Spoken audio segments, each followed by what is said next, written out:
Hi, this is Kelton Kramer from San Marcos, California, and I play at Twin Oaks Golf Course. This is Golf Smarter number 968.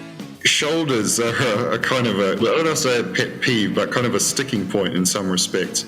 If you look at the larger parts of the body, the bigger muscles, the bigger areas, so we're talking shoulders, chest, back, so on, most of the upper body. They're bigger muscles, they're stronger muscles. They tend to often overpower what the arms and the club do in certain situations. A little bit of an issue when if you watch some golf on TV, it's often something referred to by commentators that a certain golfer has a huge shoulder turn. You hear this a lot, and there seems to be this attempt to tie shoulder turn to distance, and I don't know that it's really correct, because you can see beginner golfers who just have the most enormous turn you've ever seen, to the point where they can't even see the ball in their backswing because their head gets pulled out of the way. So they might have an enormous shoulder turn and they can't hit a driver more than 100, 150 yards.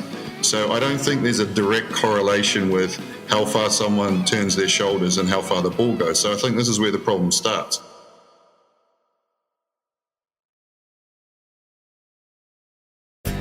Playing the Lie, a hard-hitting look at the ridiculous theories ruining your golf game with instructor Gareth Winslow. This is Golf Smarter, sharing stories, tips, and insights from great golf minds to help you lower your score and raise your golf IQ. Here's your host, Fred Green. Welcome to the Golf Smarter podcast, Gareth. Hi, Fred. How are you today? I'm doing well. It's early in the morning for you in New Zealand. It's just after 10, yep. Oh, well, good morning. What time is it for you, Fred? For me, it's 3 p.m., probably a different day. Tuesday? I'm on Tuesday. You're Tuesday, I'm Wednesday. Yep. And you're on Wednesday. I'm ahead of the game. And that's what we're trying to do with our golf games, right? Yeah. Is get ahead of it. I've been reading your book called Playing the Lie, and I think that you had a mixed meaning, a double entendre on the word lie here. Precisely. Because usually we think of playing the lie as playing it as it is, where the ball sits. Mm-hmm. But that's not your approach in this book, and I've really been entertained by it. That's good. This subtitle is A Hard-Hitting Look at the Ridiculous Theories Ruining Your Golf Game. Yes, it was a double entendre, as you said, because from having coached golf being a professional golfer almost, trying to think how old I am now, almost 30 years. Makes me feel old. Just seeing so many things that I've misconceptions, misunderstandings, myths, and a lot of just sort of garbage stuff. I felt that Playing the Lie was quite a kind of a tongue-in-cheek way to title the book. But yeah, there's definitely a lot of stuff out there that I feel is it sends golfers down the wrong path. Something I notice with a lot of golfers is, which is quite sad in a way, is that you see these golfers working hard on their games, but they're working on stuff that just makes them worse because they've been either given bad advice or things that they're following really just don't apply. And they're getting advice mostly from the people they play with, who should not be giving instruction at all. Golf's just one of those sports, isn't it, where everyone is an expert. Well, a little bit, yeah. And you see friends take their other friends to the driving range and say, right, this is how you do it, and so on. And, you know, that they're well-intentioned, but I feel like, unfortunately, a lot of these sort of cliches or old wives' tales, if you will, that people might have picked up when they were younger. Like I certainly picked up a lot of things which are mentioned in the book. They mean well, but they really don't get people sort of on the right track or working on the right things. And as I said, so many golfers, I feel, work hard on their games. You know, they hit a lot of balls, they do a lot of practice, but the stuff they're working on really just doesn't correlate to them hitting better golf shots. Right. I was at the driving range warming up for a round last week, and there was a guy there that had one of the ugliest golf swings I've ever seen. I mean, it was from the grip on everything. And then his swing was like, where are you going with this? And of course, somebody walked up to him and started giving him directions. Yeah. And it's like, I was watching, I couldn't hear, but I'm thinking, dude, you just got to start with where he positions himself and his grip and his alignment. I mean, his body, everything is wrong from the start. Right. And you're trying to get him to hit the ball straight. He can't even get the ball off the ground. What are you doing? Well, I think something though with golf, as you mentioned there, Fred, is working on setup, working on fundamentals is boring.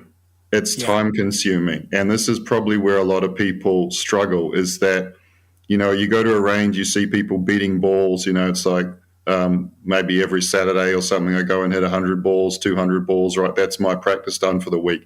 And so it's all about how many balls you can get through. So just hitting balls and then looking, okay, that wasn't a bad shot, or how far did it go, or did that feel okay?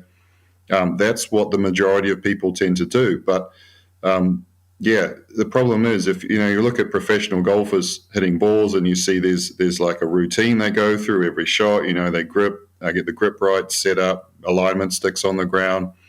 It could be 30 seconds or 1 minute just to hit one ball. Whereas a lot of people, they might get 2 or 3 balls in the air at once if they're lucky. So you have to kind of embrace the boringness or the not so exciting aspects of golf if you want to be better at it, which really is it's preparation. I mean, this is something I talk about with my students all the time. Is you could say 70 or 80% of what you need to do to hit good golf shots occurs before you start your swing. Wow. But a lot of golfers, for various reasons, don't have the patience, can't be bothered. They just want to hit. So I've found with students too, if somebody's personality tends to be kind of anxious, a little bit edgy, and they're just really fast at everything they do, not very suitable for golf, because all the preparation is you have to do it obviously before the shot, unlike other sports like tennis or soccer or something like that, where the ball is in motion and you just react to it. The ball, golf, obviously the ball's just sitting there on the ground. You have to do all the preparation. You have to get everything ready. It's not just instinct. So it's definitely poses some different challenges to other sports. No question about it. And I think that a lot of people, when they're at the range, either warming up or luckily if they do get some practice in, you're right. They're basically, I think the two things that they will use to assess how well that last shot went was feel at contact and ball flight. Yeah, absolutely. And they don't even know why the ball flight is what it is, but if it's generally straight, they're comfortable with it. Right. But they're missing a lot. That's basically I think the same. It's feel, what did it feel like? Where did the ball go? That's it. That's all you can go by. Right. And feel, as a lot of us will know, is not very accurate. What we think is going on in our golf swing is often very different to what it actually looks like in reality. And I think an important thing for practicing is, if your goal is to get better at something, then just watching where the ball goes doesn't really help you in any way. Because it's just like, okay, that one went left, all right, next one, that one went right, okay, that one I topped it, that one I hit it fat. It's like, how is that helping you to get better? I really encourage people to try and have a clear set goal for what they're trying to achieve when they go to the range or whatever it is that they're working on. And it's difficult, I know, because we all want to hit good shots. We all want to see good shots. But I think really when you're practicing, you've got to say, right, okay, this is just the outcome. I need to put that to one side and focus on I mean, that's a little bit of a cliche as well, but focus on the process. Right. Because the thing is, if you hit a bad shot, for example, and then you're like, okay, let me hit another ball, what are you thinking about on the next shot? A lot of golfers, it's just like, well, I hope I hit the ball better on the next one. It's like, how far does hope get you in golf? I would take good technique over hope. Oh, well, hope will get you through 18 holes. It might do. It might get you to the par at the end, and a few beers might help as well. But yeah, right. Well, I mean, I consider the tee box as the meeting place of uncertainty, and the green as the meeting place of hope. Yeah, right. A good way to put it. Yeah, right. It's like you just feel a little more confident when you get things like, oh, I hope I make this. But when you get up to the tee box, it's like, I hope I hit this one where I'm aiming, if in fact you're aiming. I guess a bad putt is less embarrassing than a completely duff drive as well. Right. And then, of course, the people who get to the driving range and the first thing they do is pull out their driver. It's without a warm-up. Without a warm-up. It's like, what are you doing? And then you're judging yourself on this? And they'll hit 20, 30 driver shots. And it's like, how many times are you going to use that in a round? That's something that amazes me, how many people I see turn up at the driving range without any warm-up whatsoever. And as you said, driver, straight away, first ball, full speed. I'm like, you're asking for an injury by doing that. And not only that, but as you said, you're not really using the driver, 10, 12 times maybe in a round of golf. It's almost, well, it's not, maybe not the least used club, but it's one of the lesser used clubs. Yeah. But again, it's more entertaining. You see a lot of people. More and more driving ranges have got technology where you can see where the ball goes on a screen. You can see how far it goes. You can see some data. It's just, right, I'm going to hit an hour of drivers and see if I can beat my previous personal best of however far it was. But then, that kind of approach, your distance is probably going to get shorter and shorter as the time goes by because you're going to get tired. You might be a bit long. You might be reasonably long at the start, but then as your body gets more tired, I mean, after half an hour or an hour, your distance is going to be going down. So, yeah, probably not a very successful way to work on your game.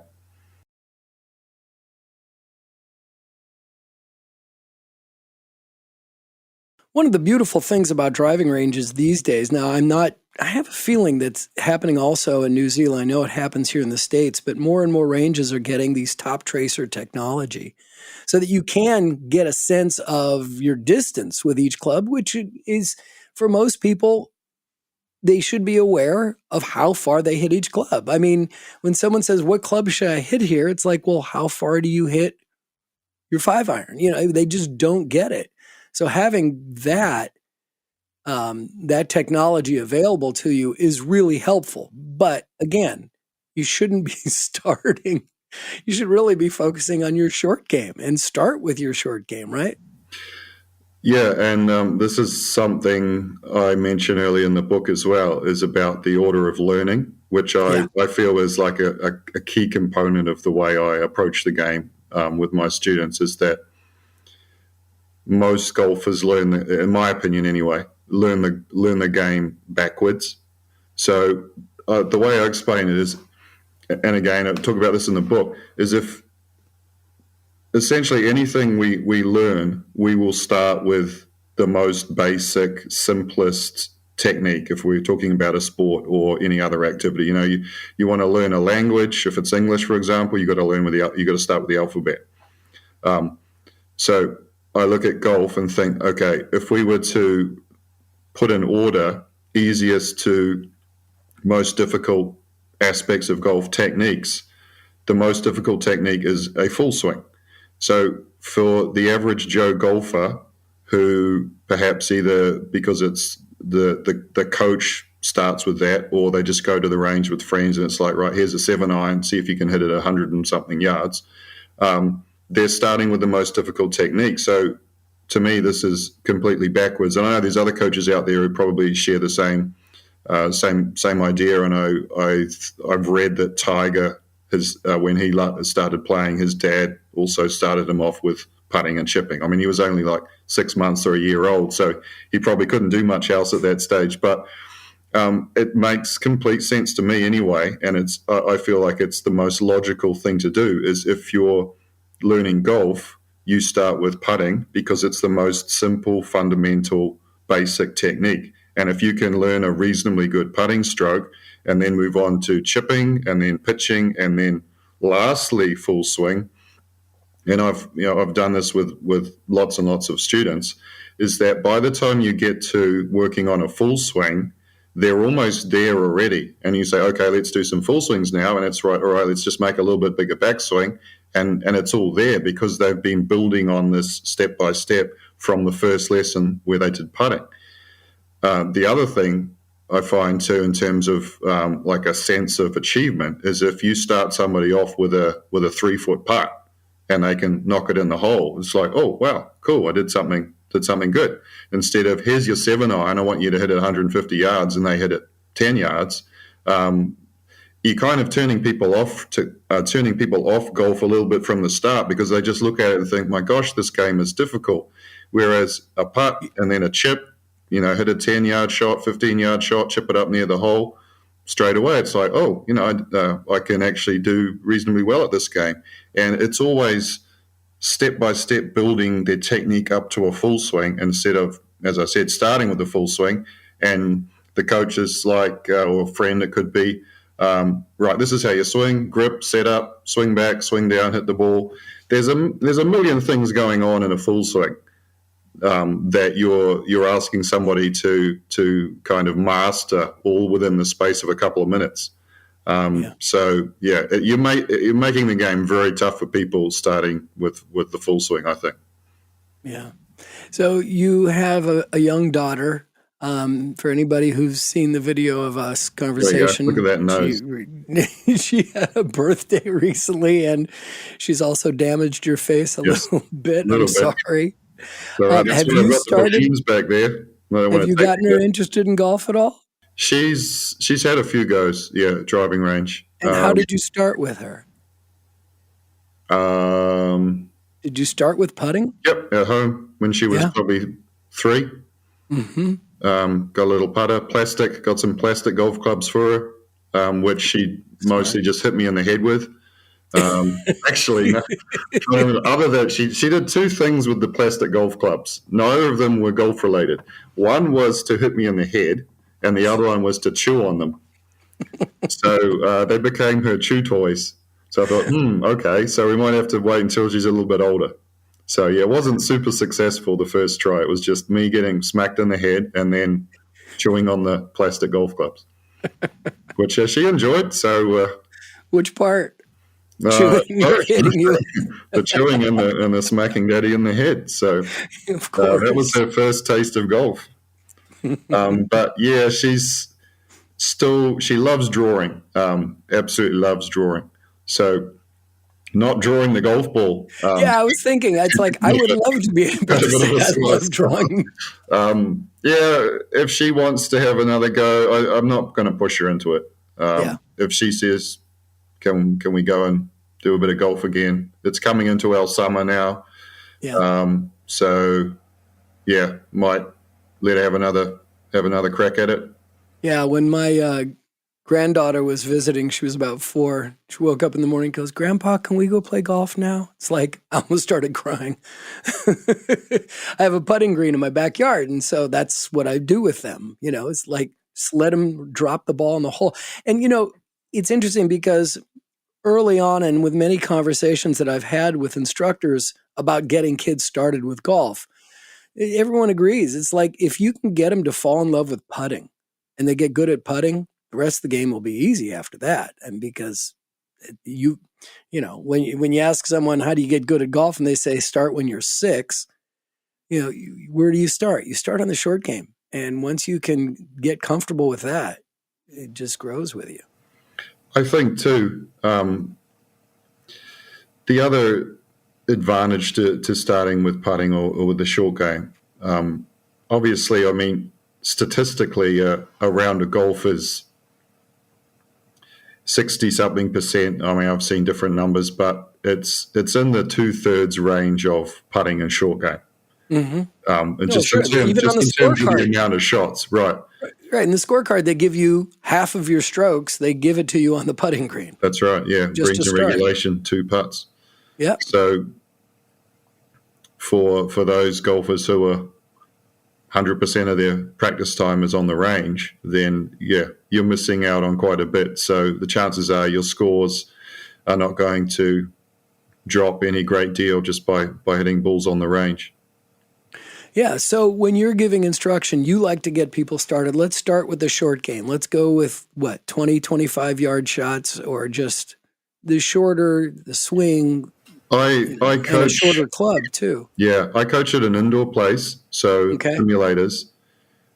So generally with a lot of the kids, when they arrive, it's like, okay, let's hit a couple of putts. We'll have a quick look at your putting technique, see what's going on. I can see whether the ball's going left or right, see what the club face is doing, maybe 5 minutes, 10 minutes, depends.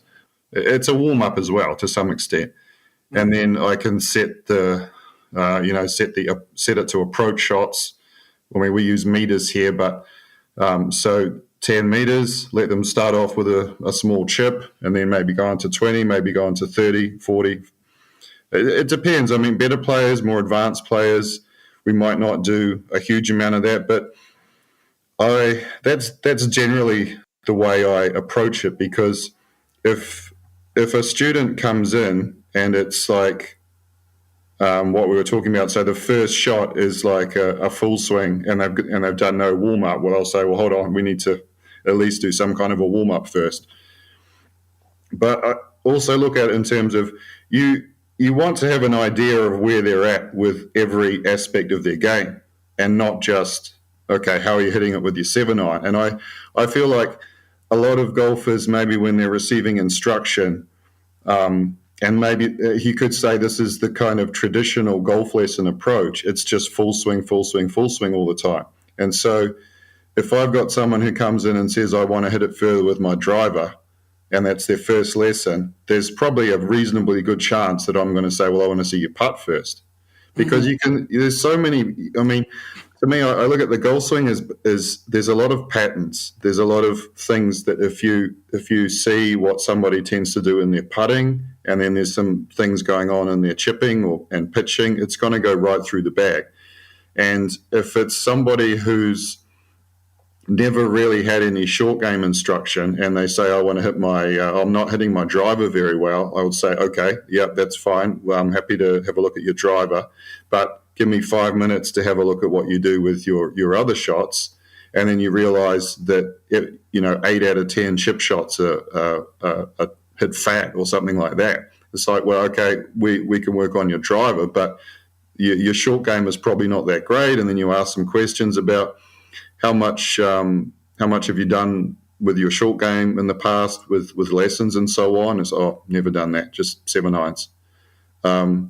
So you see quite early on with a lot of golfers that if there's somebody who's had golf lessons, they don't tend to have worked a lot on putting, short game, and so on.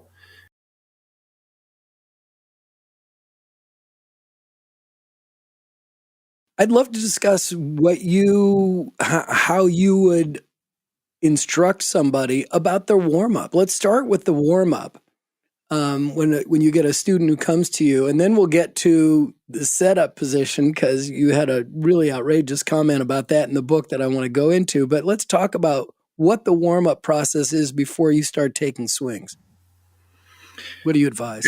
It depends. I mean, if you're talking again, I think I would look at what level of golfer they are. What are we likely to do in the lesson? If we're talking, also, okay, if it's are we going on the golf course, or are we indoors? What we're going to do during the space of the lesson. Ideally, which I unfortunately don't see that often, is, if you're talking about what would a professional golfer do before they hit some balls on the range, it could be 15 minutes, 30 minutes of a quick run to warm your body up and going through various stretches, and then starting off with hit a few chips, hit a few pitches, slowly work up. That might be sort of more along the lines of what they would do before they were playing, but then obviously there'd be that kind of a process before just hitting balls or something. But I feel like, if you've got 60 minutes with somebody and they are turning up like 2 minutes before the lesson starts, then you know that they're not going to have done any kind of a warm up. So this is why I think, excuse me, the bare minimum that I can do is say, right, take that driver out of your hands, put it back in your golf bag, and grab your putter or grab your sand wedge, and let's do kind of a basic warm up where we go through some smaller shots and then build up to some bigger shots. I mean, it's not perfect, but it's better than just starting with a full swing where you've got more chance of straining something.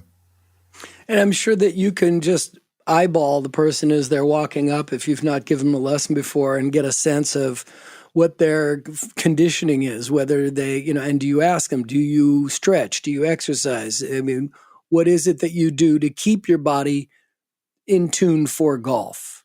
Is that relevant, or is they're just drinking on the golf course and they're playing a charity tournament and they just want to be able to not embarrass themselves next week, I'd say majority of my students are kids. I do coach adults.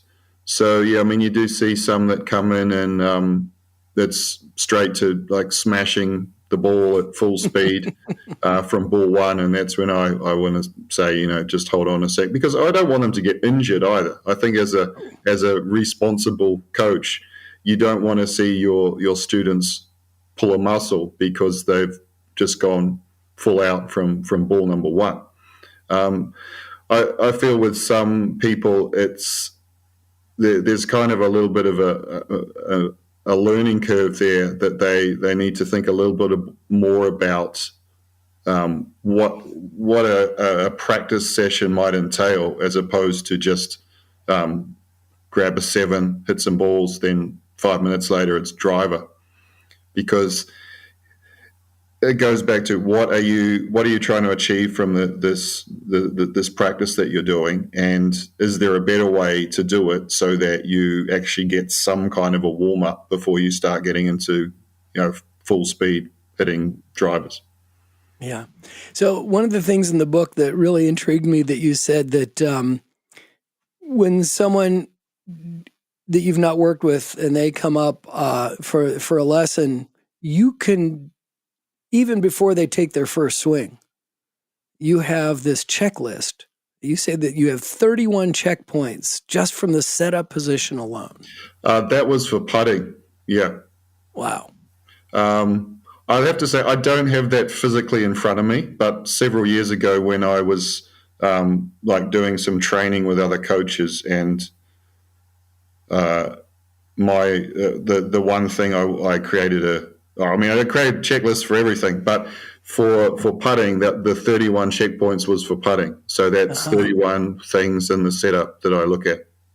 Let's talk about that. What things are you eyeballing? Top secret, Fred. Huh? It's top secret. Oh. Okay. No. I don't know if I can name all 31 off the top of my head, but you don't have to. But I'm curious of what you're looking for. I might get 3 or 4. So it's ball position, it's width of stance, the foot angles, whether they're turned out or whatever, positioning of the arms, grip, shaft lean, spine angle, hip position. So, and then down, that's basically face on, and then down the line you've got all the alignment, the amount of knee bend, the amount of spine tilt forward, the angle of the neck, whether everything's lined up, the amount of bend in the forearm, in the elbow, the angle of the forearm, the angle of the shaft, how the head of the putter is sitting on the ground, whether the ball's lined up on the sweet spot or not. Did I mention face angle? And that's probably at the start of the list. But yeah, I mean, that's probably somewhere around it. Yeah. Where the eyes are relative to the ball, distance from the ball. So I just, pretty much have a look at all those things. Yeah. Interesting. Before I'd even really look too closely at what the putter does, because it's a chain reaction. You're too close to the ball, stroke looks different. Too far away looks different. Grip, ball position, alignment. everything, and if there's 31, it might even be more than that. Could throw a few more in, but if there's that many little details in the setup position, then that all adds up to what does the stroke look like. So if someone's got a horrible looking setup for their putter, even the putter length, I didn't even talk about equipment, so the putter might not suit them. Then you're not going to see a particularly good stroke if you're way off with the setup. And I think the same thing applies with every shot in golf. Mm-hmm. Mm-hmm. It's yeah. Yeah, I would love to get deeper into the part about the ridiculous theories that are ruining everyone's golf game that we hear more and more. And you go through, it's really interesting is you talk about it in the book and you say, but that's not really what I'm trying to say here, because you're doing something, you may be doing that, but that's not right. Yeah, I try to make as many examples as possible, throw some stories in there, because I think if you can, and this is, I guess, is something I do with coaching too, is if people, because golf can be very, very confusing for people. Extremely. And this is probably one of the keys behind me wanting to write this book, is that there's so much information. This is also because of the internet. There's just so much stuff out there. And I don't think statistically people are actually getting better at golf, given that there's just too much information out there. And, how do you filter it? You go onto YouTube and look up golf tips, or maybe, just golf tips, something like that. And you're talking millions and millions and millions of hits. I think if you look it up in Google, it's close to 1 billion. So just it's like, on golf. Just for golf or golf tips. So where do you start? So it's, and this is like one of the key premises of the book, is that you actually want to try and delete or get rid of as much of this sort of inaccurate information as possible, and get back to sort of the bare bones basic things that will have some noticeable effect on how you hit the golf ball. And this is why there's a part in the front of the book where I'm kind of, I guess being a bit sarcastic perhaps, about joking about these are the next 10 things that I think you should work on, like, how to release your right eyebrow, and I don't know, how longer toenails will help you grab the ground, things like that. I can't remember them all because it was, it's a bit of a, again, it's a tongue-in-cheek, but some people just get into such irrelevant things that really have very little, if any, effect on how they hit the ball, and they just go off on tangents. And they, as I said right at the start, people can work tirelessly on things that they're just not the right things. They don't have really any effect on how they hit it, and so people put in the time, but they don't see any results.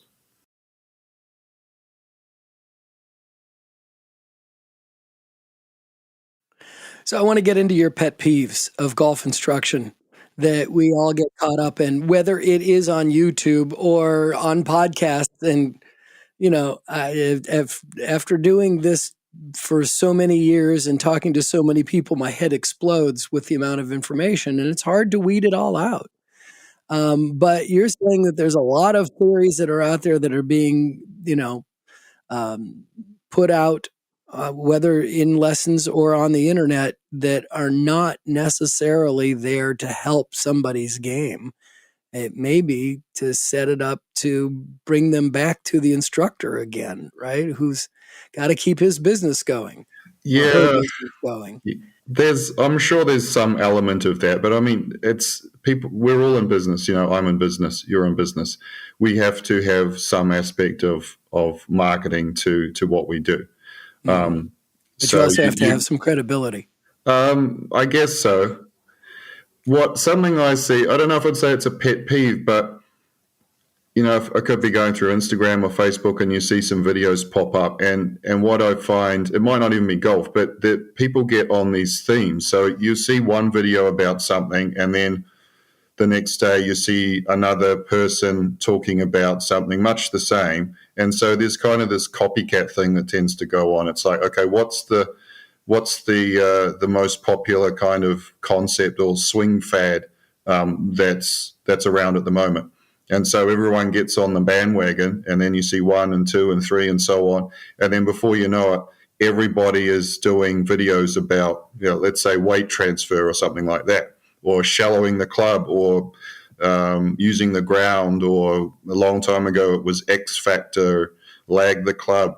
And so this is sort of what goes on. But I mean, I get this from kind of a coaching perspective, that you need to have something to attract potential customers or students, I guess. So it's like anything, you need to continuously update what you're doing. If you buy a car, 2 years later there's a new model of the car. It's like, okay, I need that. Or golf clubs, right? It's generally every 2 years or so there's a new model of iron. There's a new driver. You can't just have the same model for 20, 30 years and expect to keep selling it. So it makes sense that you've got to keep sort of updating and have new stuff come out. But if it's to the point where it's stuff that, and a phrase that I've coined in my book is random fault spotting. And I feel like this is quite an issue where, whether it might not be a coach, it could just be the golfer themselves. They get the phone, they take a video, and they have a look at it, and they think, oh, okay, my right glute is not moving this way as I'm hitting the ball, and it's just completely random. It's just pulling something out of thin air and saying, oh, that doesn't look right, and then say, oh, I need to work on that. And this is where I think a lot of people get on the wrong track, is there's not really any sort of methodology or order in terms of how they analyze their golf swing, or whether they can analyze it or not. I mean, that's another question. But there's so much stuff that I see in videos. People say work on this and that, and it's just, this is popular at the moment. Okay, let's look at doing this stuff.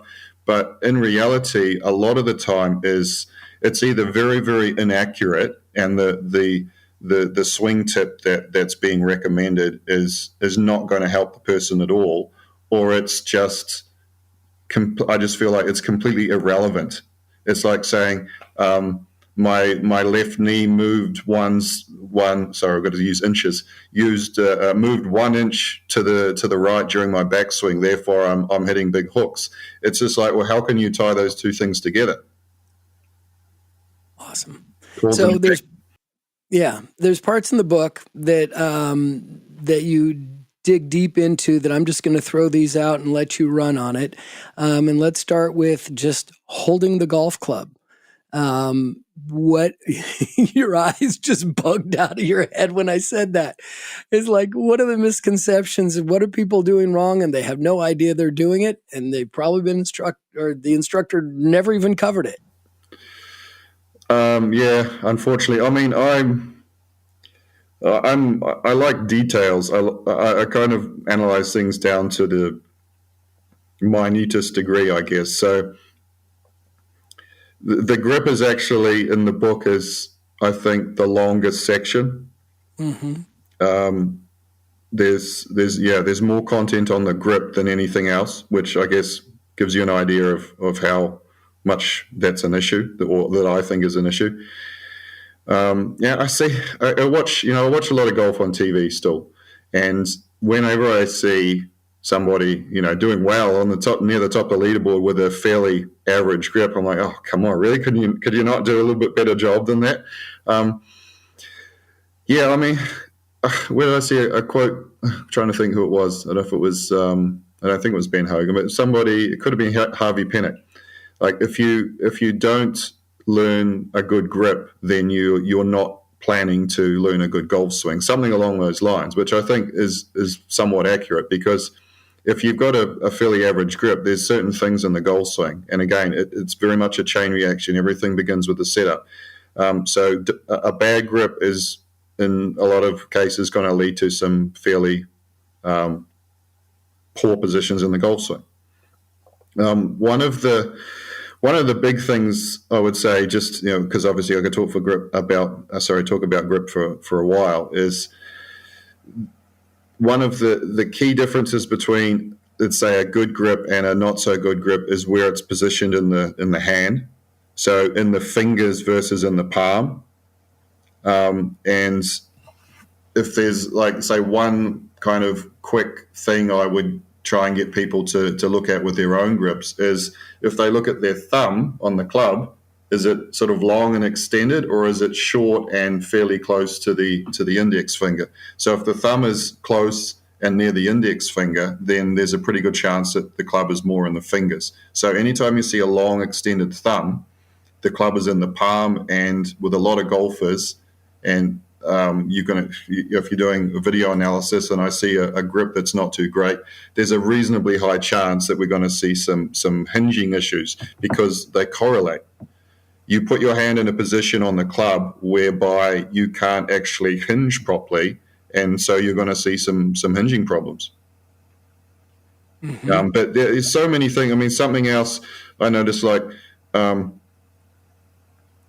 you often see golfers gripping the club extremely tight, and you can see all the tension and the muscles and veins popping out. This is also, again, mentioned in the book, that it's not so much that they are intentionally trying to squeeze it tight. It's that if you put the club in the palm of your hand where you have no strength, whatever you put, like, if you put an egg into the palm of your hand and you try to break the egg, you can't, because there's nothing happening in there. You can't create any pressure, any power. If you do it with your fingers, you've got a lot more strength. So if you hold the club in your fingers predominantly, you can secure the club without using a lot of force, because there's more strength there. Whereas if you hold the club in your palms too much, because you can't really create any force or pressure with your palms, to feel like the club is not going to slip out of your hands, you have to squeeze it very tightly. So many setup and swing issues are results of poor grips. It's interesting because the next thing I had on my list was to talk about the grip pressure. Yeah. So you already beat me to it. Let's talk about another myth that you bring up there, and that would be left arm straight. Yeah, that's another good right one. arm bent, elbow, those things that are nuanced elements of the golf swing that people just don't realize. Yes, I think this is almost a kind of a mental thing too with the left arm, because I think in a good golf swing, the left arm does stay fairly straight. But the problem with this and perhaps with a lot of other things is when you intentionally try and do something, let's say the left arm, for example, if your first thought is, okay, I need to keep my left arm straight, then you're going to increase the tension. You're probably trying to get your left arm as straight as possible in the setup. So you're going to be very, very tense right throughout that arm. And what you see with a lot of golfers is start off, and again, this could be a grip problem, could be other problems, very, very tight arms. They get towards the top of the swing. They can't maintain that tension, that pressure any longer. Arms get a little bit tired, bend. So if you're someone who thinks, okay, I need to keep my left arm straight, very tense in the setup, left arm's got to be straight, I can't let it bend at all, get to the end of the swing, arms are tired, muscles want to relax, bends even more. So this is sort of one of the issues of, you've got to be a little bit careful about what you think about, or the process you're using to make an improvement, and you need to have a bit clearer picture about. And this is, I guess, if there's one thing I kind of preach on about with my coaching and the way I look at things, is everything is cause and effect. There is a reason for everything. If you can see the big picture of how somebody's golf swing works, you can pretty much break it down and see everything that goes on and why it's in there, because it's all just say beginning with the setup, the person sets up in this way, maybe their grip's not so good or their setup's not quite right, and this causes them to do things in their backswing, which also causes things in the downswing, and this is why they end up with this kind of an impact. Not always, because some people just have habits in there for no particular reason, but a lot of the time, if you can join the pieces together, you can see fairly accurately why the entire swing works the way it does.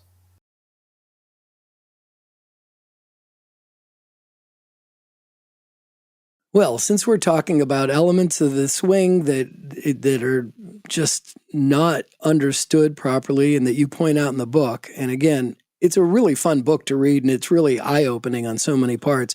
Let's talk about so we were talking about the grip in the left arm straight, and then what about the shoulders and arms competing in the backswing? You talk about there at the same time is a good concept to follow. Yes, shoulders are a kind of that's a little bit, I don't want to say a pet peeve, but kind of a sticking point in some respects. I have to say, using the term shoulder turn in my case in a golf swing, I would say I never use. I don't think I often even refer to shoulders unless it's saying perhaps, okay, we need to get your shoulders square from a alignment perspective. But something that I've noticed through my experience coaching for quite some time is if you look at the larger parts of the body, the bigger muscles, the bigger areas, so we're talking shoulders, chest, back, so on, most of the upper body, they're bigger muscles, they're stronger muscles. They tend to often overpower what the arms and the club do in certain situations. I think also I'm still trying to get onto the shoulders point here. I think there's a little bit of an issue when if you watch some golf on TV, and it's often something referred to by commentators that a certain golfer has a huge shoulder turn. You hear this a lot.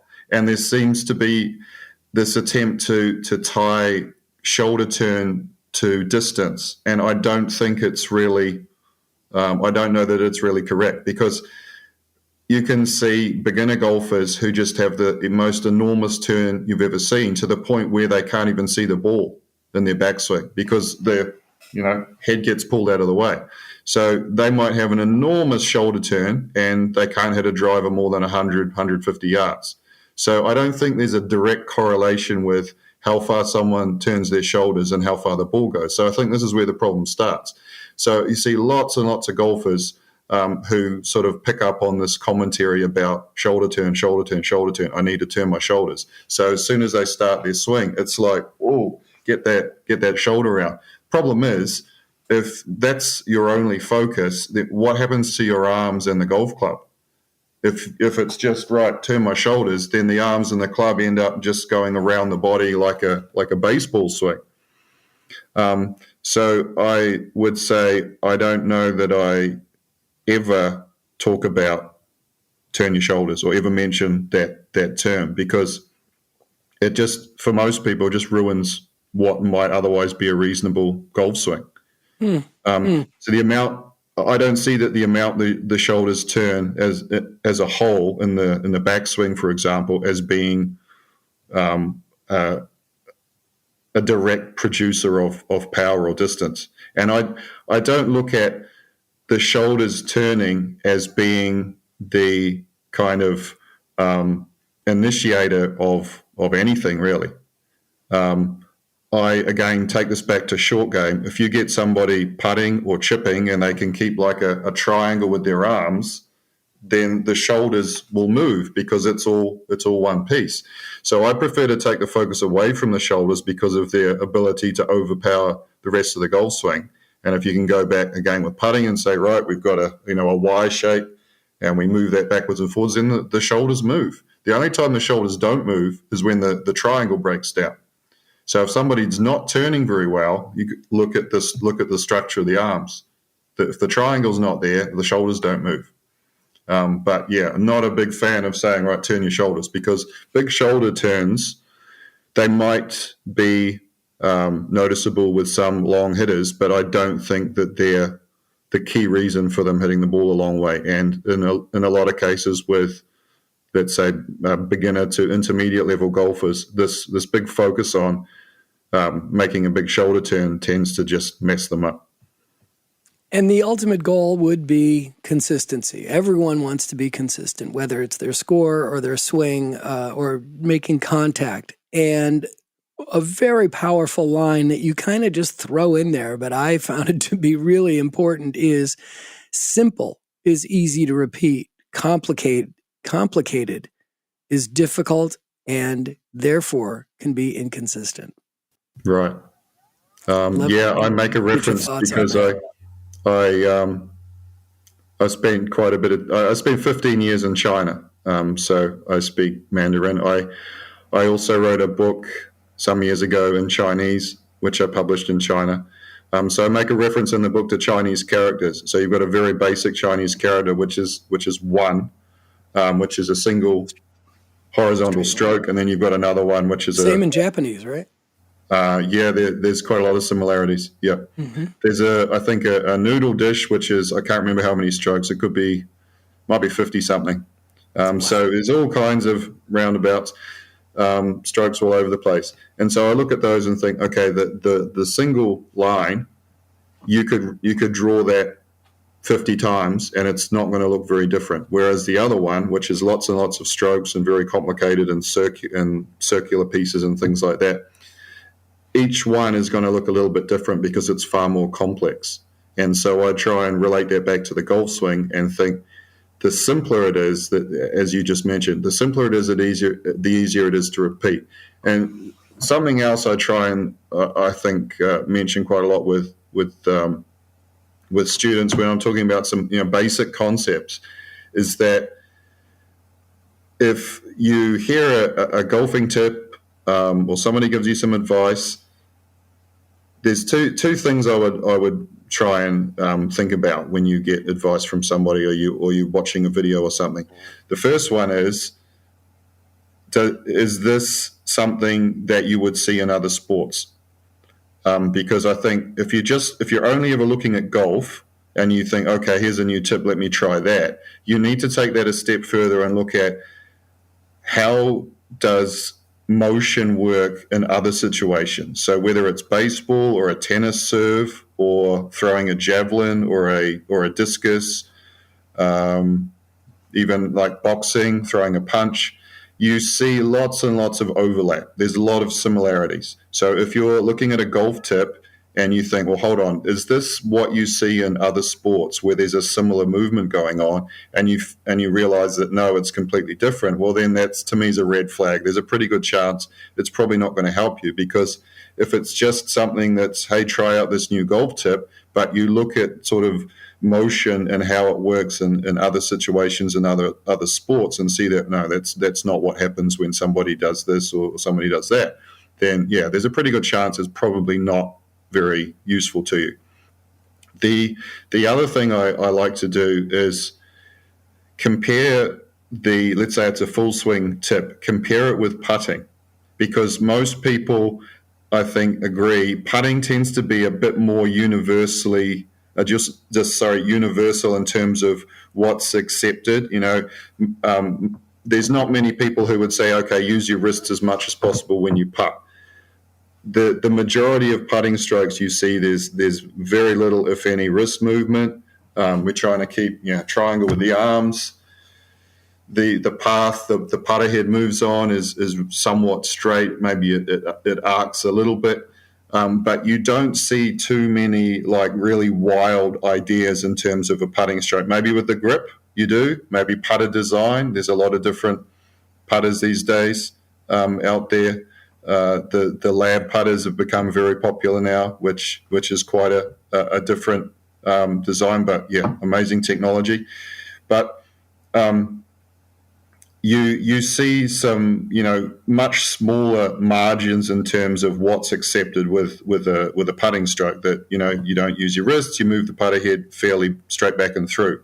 So I look at that and think, okay, if you've got some kind of tip for your full swing where it's okay, in the downswing you have to shallow the club and you have to bow your left wrist and you have to do this, I was like, I would look at that and think, okay, compare that with a putting stroke. Look how simple the putting stroke movement is. Why do you need all these complex movements in your full swing to deliver the club into the ball, where your putting stroke is just this. So putting or even chipping, I would think, would you do the same thing with a putt or a chip? Would you do this kind of a swing plane and then shallow the club and bow your wrist and do some other stuff and throw all this stuff in there? Imagine trying to put that into your putting stroke and see how that would work. Yeah. Well, the book, again, is called Playing the Lie, a hard-hitting look at the ridiculous theories ruining your golf game, published in 2024 by Gareth Winslow, Winslow.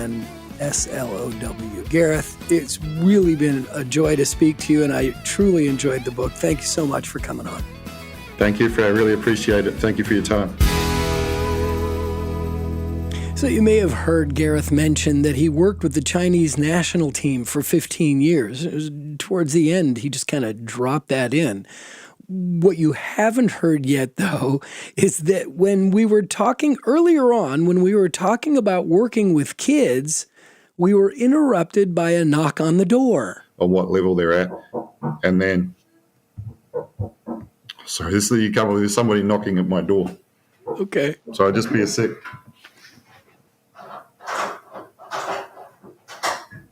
你好，这个是野生韭菜。哦 ，OK。你吃过吗？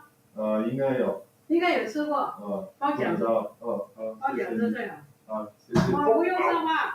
今天不上班。好的，谢谢你。拜拜。Good God. Sorry, Fred.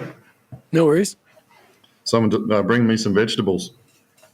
And you spoke to them in Chinese? Yeah. Wow, I'm impressed. That's, sort of. You remember where you were? Yes, lessons, kids coming in. I was just really impressed that he speaks fluent Chinese and that we actually got to hear it in action. I thought it was cool. Anyway, later this week on Golf Smarter Mulligans is a really interesting conversation with Jacob Bowden, who's been on the show multiple times over the years, but this time he shared his experience of speed golf. Are you familiar with speed golf? Like when you run through the golf course? Well, this is an episode that we call Shooting Par in Less Than an Hour. Here's a taste. With speed golf, since time is a factor, there's really no time to walk around the green and read the putt from all kinds of different angles. You just got to get up and hit it. It's amazing how often the instincts are correct. It's easy to overthink things. So the idea of just getting up, taking a quick instinctive look, and then just putting it and then going on, it's really amazing how well you can putt like that. On the first day I had 4 or 5 birdies. So that's one of the benefits, I guess. And then since you have to run with your clubs, most guys play with 4 to 7 clubs. I played with a driver, a 20-degree hybrid, a 5-iron, an 8-iron, and a 52-degree wedge, and then a putter. Really, that's all the clubs that you need to be able to play. It teaches you to play shots. There's very rarely a time in speed golf where you'll have a shot that's a perfect distance. And for that matter, you don't have time to calculate the distance. This episode was originally 357 from November of 2012, and there's a lot to learn from his experience, so you may want to check that one out. And hopefully you check them all out. I want to thank this week's Golf Smarter ambassador, Kelton Kramer from San Marcos, California, who chose to receive Tony Manzoni's Lost Fundamental video just for opening today's episode. And now, through the beginning of next year, you have multiple ways to become a Golf Smarter ambassador. You can record a show opening and choose one of 3 great gifts, like Kelton did, or if you'd like to get all 3 gifts at once, then write a review for Golf Smarter from wherever you're listening right now, whether it's on Apple Podcasts, Spotify, YouTube, Amazon, or any other podcast app where you can find Golf Smarter, and I think you can find them on all of them. Just write an honest review, send me what you wrote and where you posted it, and once we confirm that your review is public, I will email you with instructions on how to receive all 3 of our great gifts. If you have any questions, comments, want to open a future episode with where you're from, where you play, and the episode number, or maybe you've submitted a review on your favorite podcast platform, or you may even have a suggestion for an upcoming episode. All you need to do is write to me at golfsmarterpodcast@gmail.com or click on the Hey Fred button when you visit golfsmarter.com.